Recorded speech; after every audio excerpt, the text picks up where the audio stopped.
책 읽는 자작나무.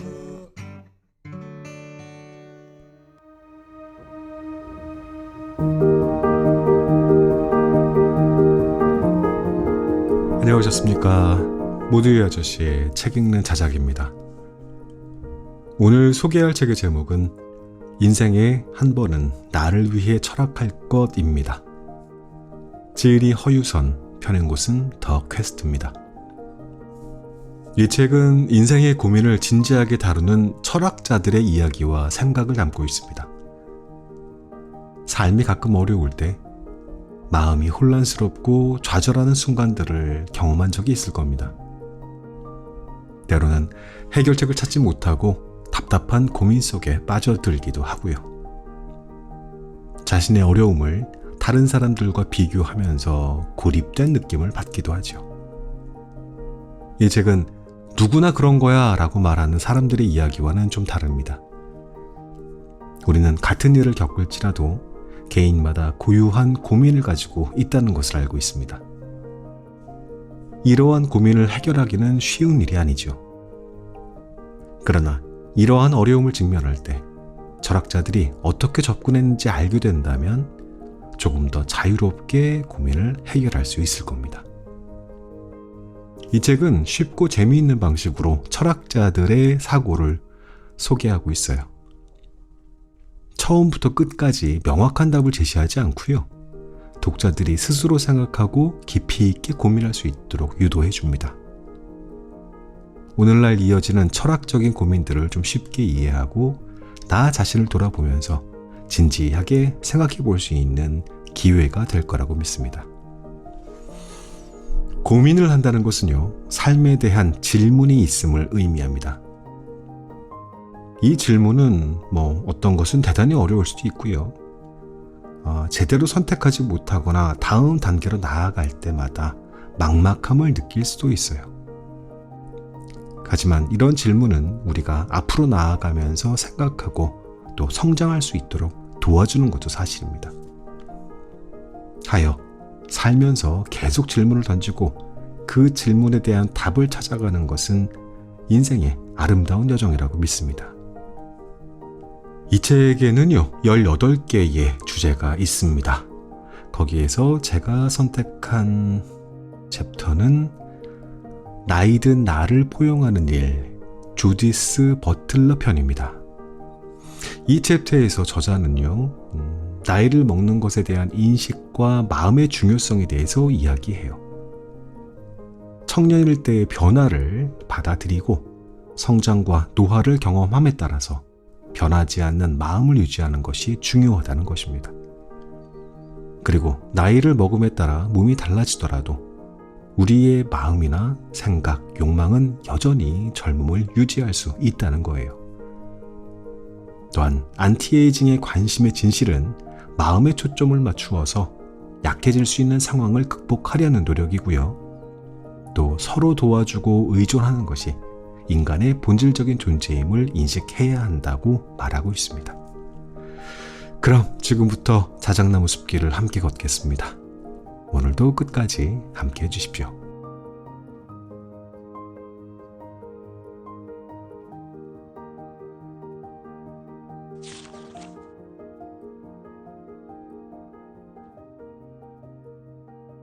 저는 예전부터 지금까지 쭉 이것저것 잘 빠뜨리고 잘 부딪히는 덜렁거리는 인간으로 살아가는 중입니다. 그런데 어느 순간부터는 제가 똑같이 실수를 해도 이제 너도 나이가 들었구나, 너도 늙는구나 라는 말을 듣더라고요. 그 말을 들으니까 조금 억울했어요.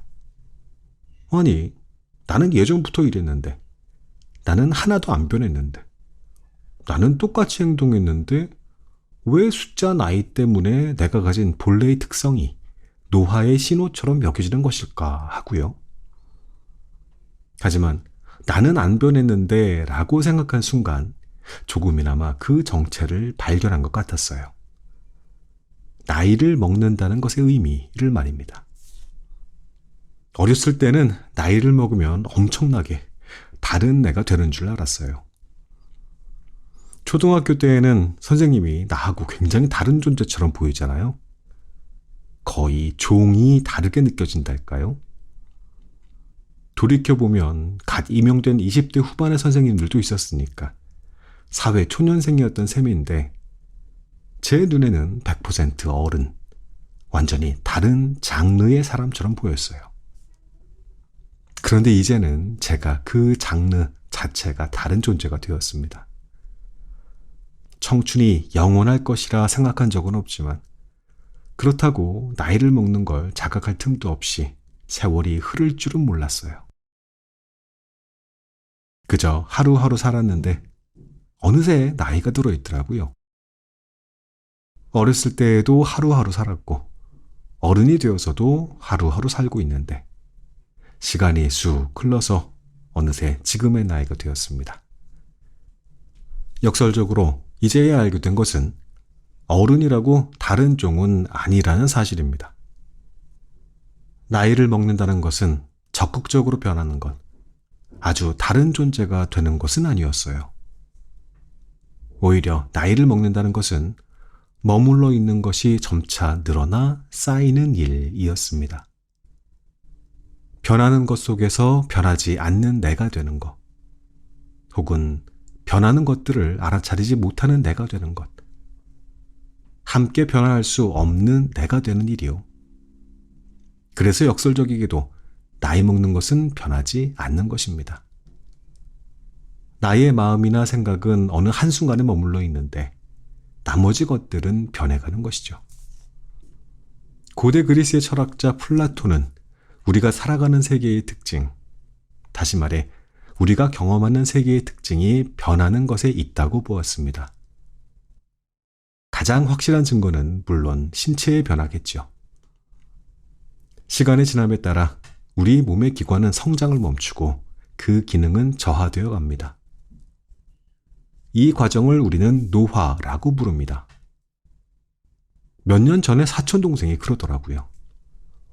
누나, 나는 아직 더 먹고 싶은데 소화가 잘 안 돼.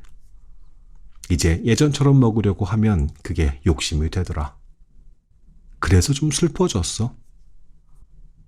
그때는 그 말을 듣고 나보다 어린 것이라며 농담으로 넘겼지만 점차 그 말의 의미를 체감하게 되었습니다.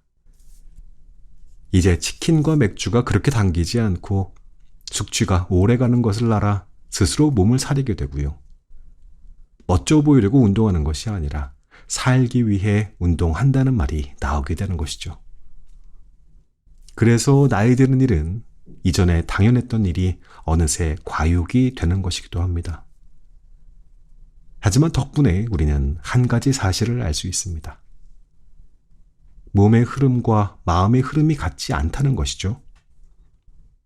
내 마음도 내 몸과 함께 변했으면 애초에 과욕 따위는 부리지 않았을 테니까요. 나의 마음은 여전히 나에게 가장 익숙한 어느 한 시점의 내 모습, 생각, 욕망에 따라서 나의 몸이 움직이기를 바라고 있습니다.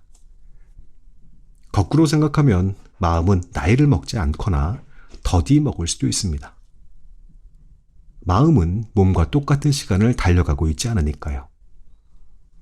그래서 마음은 청춘이라는 말도 있잖아요. 사실은 불가능한 안티에이징이 잘 팔리는 까닭도 그 때문입니다. 천하제일의 권력자인 진시황조차 불로장생약을 찾지 못했다는 사실을 우리는 잘 알고 있습니다. 그러나 마음은 젊은 그 느낌 그대로 머물 수 있으니까 그 마음에 맞게 내 몸도 따라와 주면 안 될까 싶은 것이죠. 탄탄한 근육, 주름 하나 없는 얼굴, 기적의 재생치료 등 안티에이징은 대개 외모를 강조합니다. 신체 기능이 저하되면 이전과 비교해 불편한 일이 많아지니까 그런 불편을 조금 더 미루거나 완화합시다 라고 하는 것이죠. 그러기 위해서 미리미리 운동하고 비타민도 먹고 피부과도 다니고 주사도 맞고 이것도 먹고 저것도 먹고 저것은 먹지 말고 뭐 그런 흐름입니다. 그러나 사실 안티에이징의 핵심은 몸 자체가 아니라 변하고 싶어 하지 않는 마음을 겨냥한 것입니다. 당신은 최대한 변하지 않을 수 있어요. 당신이 바라는 것은 과욕이 아니라 과학입니다. 라고 부추기는 것이죠. 정말로 두려운 것은 몸이 늙는다는 사실보다 과욕이 된다라는 사실에서 출발합니다. 처음부터 과욕이었던 것이 아니라 어느 시점부터 과한 것이 되어버렸다는 점이 중요합니다. 이전에는 할 수 있었는데 이제는 할 수 없다거나 무척 어려워지는 것이죠.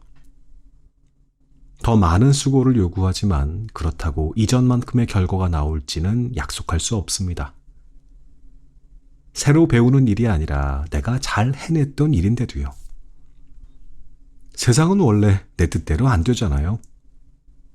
그나마 내 뜻대로 되게끔 애써서 밀어붙여왔던 것이 나 자신이었는데 이제는 나 자신이 무엇을 얼마나 할 수 있을지 확신하기 어려워졌습니다. 예전에는 하루 이틀 밤 새우면 이만큼 속도를 내서 완성할 수 있다고 생각했지만 이제는 밤을 새우면 그 다음날 작업이 어려워집니다. 열심히 준비하지 못해서 풀어내지 못하는 줄 알았는데 열심히 준비해도 몸이 힘들면 말이 꼬입니다. 그런 경험을 해보니 두려움이 생깁니다. 내가 나 자신에게조차 약속할 수 없고 이전과 같은 기준이나 조건으로 나 자신의 업무 수행을 계산할 수 없으니까요. 계산대로 되지 않을 수 있다고 생각하니까 보수적으로 계획하고 생각하게 됩니다. 혹시 모르니까 미리 대비를 해서 더욱 조심스럽게, 더욱 안전하게 움직이고 싶어 하는 것이죠. 네, 결국은 마음마저 변하는 거예요. 단지 몸만 변하는 것이 아니라 마음도, 꿈도, 상상력도 모든 것이 조금씩 약해지고 있는 것입니다. 심지어 지금 이 순간이 그 약함의 절정도 아닙니다. 이것은 일종의 전조이고 어쩌면 일시적인 피로의 문제일 수도 있습니다. 그러나 설령 그렇다 하더라도 시간이 지날수록 이 약함, 과거처럼 할 수 없음은 나에게서 점차 더 큰 비중을 차지할 것입니다. 하지만 이대로 약해질 수는 없습니다. 이 사회 속에서 살아남기 위해 나는 아직도 부딪히고 경쟁해야 하기 때문이죠. 그런데 나의 경쟁력은 무엇일까요? 지금의 나에게는 멋모를 때 지닐 수 있는 용기도 어른스럽고 멋진 모습도 없습니다. 선배다운 태도, 고도로 숙련된 기술이나 사회생활을 부드럽게 헤쳐나갈 연륜, 지혜는 아직도 한참 멀었습니다. 여전히 매번 엄청나게 노력해야 겨우겨우 넘어가는 걸요. 하나를 넘기면 다시 새롭게 모르는 하나가, 아니 대여섯 개가 닥쳐오는 기분입니다. 그러나 나의 나이나 경력만큼 세상이 요구하는 기대치는 더 높아집니다. 그러니 나는 약해지면 안 되는데 약해졌고 기대한 만큼 능숙해지지는 못했습니다. 나이를 먹는 일은 하나를 잃으면 하나를 얻는 그런 산수 같은 일이 아니었습니다. 그러나 어느 한 시점과 똑같이 할 수 없다는 게 불리하고 나쁘기만 한 것일까요? 오히려 어느 한 시점을 기준으로 영영 변하지 않을 것이라는 생각이야말로 세상의 이치를 거스르는 태도라고 볼 수 있습니다. 시간이 흐르고 상황이 변하고 나의 몸도 생각도 내가 맞이하는 삶의 과제와 그 의미도 계속 변화할 텐데 나만이 변하지 않으려는 것이니까요. 그리고 그런 태도라면 더욱더 힘들 수밖에 없겠죠. 흐름을 따라가는 일보다 흐름을 거스르는 일에는 더 많은 노고가 필요하니까요. 게다가 변화를 통해서만 얻게 되는 깨우침도 있고요. 그렇다면 나쁜 것은 똑같지 않다는 사실이 아니라 약함 자체일까요? 지금도 왕성하게 활동 중인 미국의 철학자 주디스 버틀러는 사회가 생각하는 정상성의 이해에 대해 계속해서 문제를 제기해왔습니다. 버틀러는 우리가 생각하는 약함의 기준을 다시 생각할 것을 권유합니다.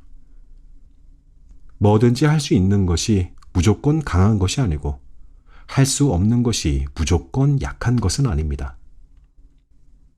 실제로 우리는 약하다거나 강하다는 표현을 사용할 때 무엇보다 약하다, 무엇보다 강하다는 비교급을 이용합니다. 그러니까 우리가 생각하는 대부분의 할 수 없음에 대한 기준은 상대적입니다. 예를 들어 신체적 기능의 저하와 불편함은 나이만의 문제가 아닙니다. 체질이나 질병의 문제이기도 하고 특정한 신체를 표준 삼아 그와는 다른 몸을 지닌 사람이 적응하기 어렵게 만드는 사회적 환경의 문제이기도 하죠. 저는 땅 위에서는 혼자서도 일정 속도 이상으로 걸어나갈 수 있지만 물속에서 걸으려 한다면 땅 위에서 걷는 것처럼 할 수 없을 것입니다. 사회가 장애라고 규정하는 것도 마찬가지입니다. 장애는 구조나 기능상의 어려움을 안고 있는 것이기도 하지만 사회적 환경이 할 수 없게 만드는 것이 많을 때 만들어지는 것이기도 합니다. 만일 제가 얼음 위, 암벽 위 혹은 달 위에서 걷는다면 어떨까요? 당연히 저는 잘할 수 없을 것입니다. 그럴 때 저는 제 자신이 약해졌다고, 무력하다고 생각하지는 않을 것입니다. 물론 얼음 위를 뒤뚱거리는 내가 무력하게 느껴질 수 있지만 언제든 스케이트화나 스케이트 교육, 안전 펜스 등을 통해서 보완되고 지지될 수 있고 지지되어야 하며 그러므로 개선될 수 있는 상태라고 생각하겠죠. 무엇보다 다 개인이 약한 탓은 아니라고 생각할 것입니다. 버틀러가 말하고자 하는 것은 우리가 두려워하는 약해짐, 무력해짐 등이 우리를 구성하는 필수 조건이라는 사실입니다. 시간의 흐름을 거스를 수 없듯이 우리는 우리가 약하다는 사실도 부정할 수 없습니다. 인간은 본래 취약한 존재입니다. 마치 취급주의 이삿짐처럼요. 인간은 다치고 아프고 상처 입기 쉽습니다. 몸도 마음도 취약한 존재가 인간입니다. 그래서 강한 인간은 사실이라기보다 우리의 바람을 투영하여 조각한 이상입니다. 자신의 일을 알아서 척척 스스로 다 잘해낼 수 있다는 독립적 인간관 역시 사회가 만들어 주입하는 환경이고요. 독립적으로 살아야 하고 타인에게 필요 이상의 도움을 얻으면 안 되고 그러므로 의존은 좋지 않은 것이라고 배우잖아요. 이러한 생각은 서구 근대 문명에 뿌리를 두고 있는데 실상을 살펴보면 우리는 늘 의존하며 살아가고 있습니다. 우리는 혼자서는 아무것도 해내지 못합니다. 이 땅에 태어나는 일부터 걸음마를 하고 초등학교에 들어가서 졸업하기까지의 그 모든 순간을 떠올려 보세요. 혼자서 해낸 것이 있던가요? 매번 우리는 누군가의 도움을 받으며 살아왔습니다. 선생님 아니면 같은 반 친구들의 도움을 받았죠. 대중교통을 타고 잘 포장된 도로를 밟아 집으로 향하는 일도 마찬가지입니다. 스스로의 힘으로 이동한다고 생각했겠지만 실은 우리는 늘 우리를 둘러싼 조건과 그 조건을 만들고 유지하는 다른 사람의 힘에 의지하여 살고 있습니다. 우리는 독립적이고 강한 인간이 아니라 상처받기 쉽고 약하여 반드시 다른 것의 지지와 도움이 필요한 의존적 인간입니다. 그렇기 때문에 우리에게는 서로가, 사회가 필요한 거예요. 서로가 서로를 돕고 서로에게 의존함으로써만 배우고 익히며 해낼 수 있기 때문이죠. 그러므로 약한 것은 나쁜 것이 아닙니다. 인간이 약한 것은 당연한 사실입니다. 당신이 강하다고 생각한다면 그렇게 생각할 수 있는 것은 당신의 어떤 능력이 발휘될 수 있는 조건이 갖추어져 있으며 그 능력을 사회에서 가치 있는 것으로 인정해주는 또 다른 사람들이 있기 때문입니다. 나 혼자서만 있어서는 강한 인간이란 개념이 성립되지 않습니다. 반드시 어떠한 조건과 이를 평가하는 기준이 있어야 강하다고 말할 수 있는 것이니까요. 하지만 약한 것이 나쁘지 않다. 인간은 늘 약하고 할 수 있음과 없음은 상대적이다 라는 사실을 알아도 그 사실을 나 자신에게 적용하고 수긍하기란 쉬운 일이 아닙니다. 나의 약함을 순순히 인정하고 포용하는 방법을 우리는 배워본 경험들이 거의 없기 때문이죠. 학교의 교육은 가능성을 기르는 일이라서 어떠한 의미로는 할 수 있다를 3번 외치고 정말로 할 수 있을 때까지 반복시키는 훈련소로도 이해할 수 있습니다. 그렇게 열심히 훈련해서 할 수 있게 된 그 힘과 기술을 어느 순간부터는 의심해야 한다면 기운이 빠질 수밖에 없죠.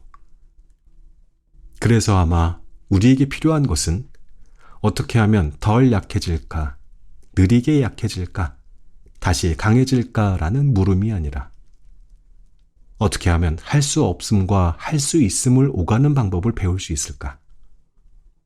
어떻게 하면 약한 나를 받아들일 수 있을까인 듯합니다. 무엇보다 사회적인 관심이 필요하고요. 조건이 달라져서 다른 방식의 상호 의존과 도움을 요청하는 상태가 되어가는 것이니까요. 어렸을 적에는 많은 일이 낯설고 서투르고 내가 어떤 사람인지조차 몰라서 힘들었습니다. 어려서 만만해 보일까봐 고민하기도 했고요. 나보다 많이 알고 경력이 더 많은 사람과 나 자신을 비교하며 초조하기도 했습니다. 물론 지금도 그렇습니다. 오히려 한 가지 걱정이 더 늘었죠. 이만큼 나이를 먹었는데 이 정도도 못하는 혹은 그것밖에 안 되는 사람이 되면 어쩌지 하는 걱정이요. 예전에 배우 윤여정님의 인터뷰를 보았는데 그때가 막 70세가 되실 때였나 봐요. 70은 나도 처음이라 잘 모르겠어요. 해봐야 알지 라는 내용이었습니다. 네, 변하지 않는 것이 또 있더라고요. 우리에게는 우리의 매해, 매 순간이 늘 처음이고 한 번도 겪어보지 않아서 낯설고 서투른 것이 자연스러운 일이라는 사실이요. 약해도 강해도 어려도 젊어도 경력이 많아도 우리는 늘 서툴고 긴장되는 처음과 마주합니다. 어쩌면 취약함, 나약함, 무력함, 잘하지 못함, 잘할 수 없음이라고 하는 것들이 이미 우리 곁에 바짝 붙어서 따라다니는데 우리가 그것을 애써 모르는 척 하는 것인지도 모르겠어요. 나이를 먹어가는 우리에게 필요한 것은 절대로 약해지지 않겠다라는 다짐이 아니라 변하지 않는 나의 서투름과 약함을 점차 더 많이 그리고 새로운 방식으로 받아들이려는 그런 태도가 아닐까요?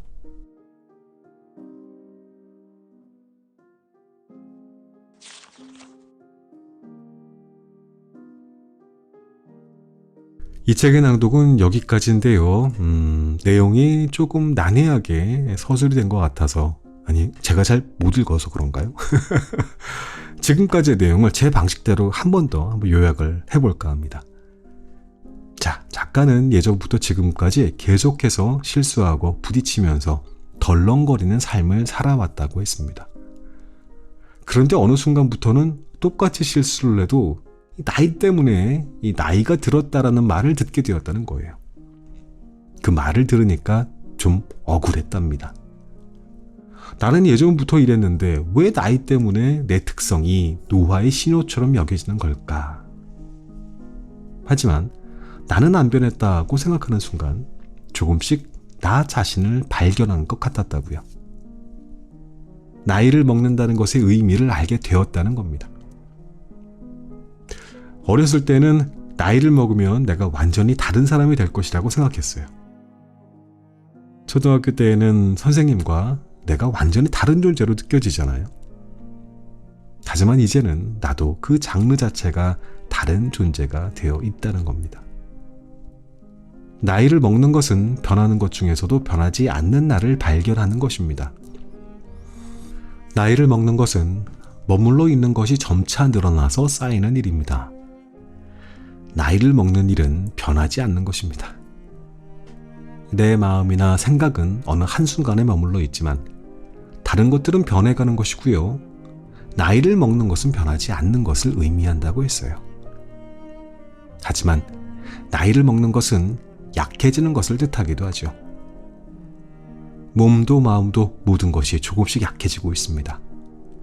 그래서 우리는 더욱 힘들어지고 있지만 우리는 약해지면 안 되기 때문에 계속해서 부딪혀야 했습니다. 나의 경쟁력은 무엇인가 생각해 봅니다. 지금의 나는 용기도 없고 멋진 모습도 없습니다. 나이를 먹어서 할 수 없는 것들이 늘어나고 있어요. 그렇다면 어떻게 하면 나 자신을 받아들일 수 있을까? 첫째, 약한 것은 나쁜 것이 아니라는 것을 알아야 합니다. 인간은 원래 취약한 존재니까요. 우리는 늘 상호 의존하면서 살고 있어요. 우리는 서로의 도움을 받고 의존함으로써 성장합니다. 그러므로 약한 것을 받아들이고 포용하는 방법을 배워야 한다고 했습니다. 우리가 어려운 일을 해낼 수 있는 것은 우리를 둘러싼 조건과 다른 사람과의 힘과 도움 때문이거든요. 우리는 서로가 서로에게 필요한 존재입니다. 우리는 언제나 처음이면서 서투른 것이 당연합니다. 그러나 우리는 변하지 않는 나의 서투름과 그 변하지 않는 나의 약함을 받아들이는 태도를 가지고 있어야 한다. 그러한 내용이었습니다. 한 챕터 정도는 좀 더 다뤄보고 싶었는데 그렇게 되면 너무 길어질 것 같아서 오늘은 여기까지 마감하도록 할게요. 자, 저는 이만 그만 물러가겠습니다. 또 다른 좋은 책과 함께 금방 돌아오겠습니다. 나무님들, 그때까지 건강히 안녕히 계십시오. I didn't know what my heart was in for till you stepped into the room. And I didn't show, but I wanted to know everything I could about you. See, I was told the dreams were made to be believed in, so I put every single dream in you. But you set the bar so high above the sky, and you nailed it to the floor. 'Cause for some odd reason I'm done believing in this one thing I adore. What is loving anymore?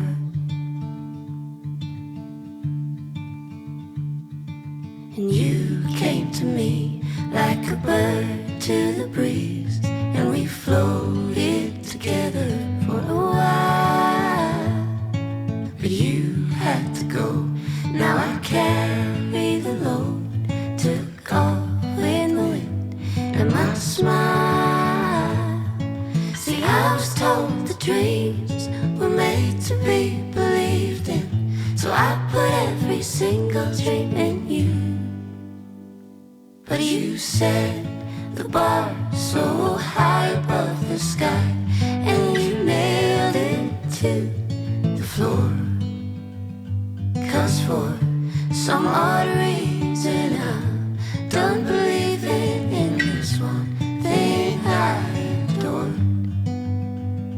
What is loving anymore?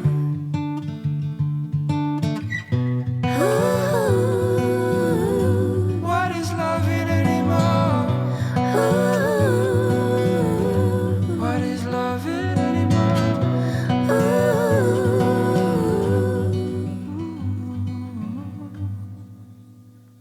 But you set the bar so high above the sky, and you nailed it to the floor.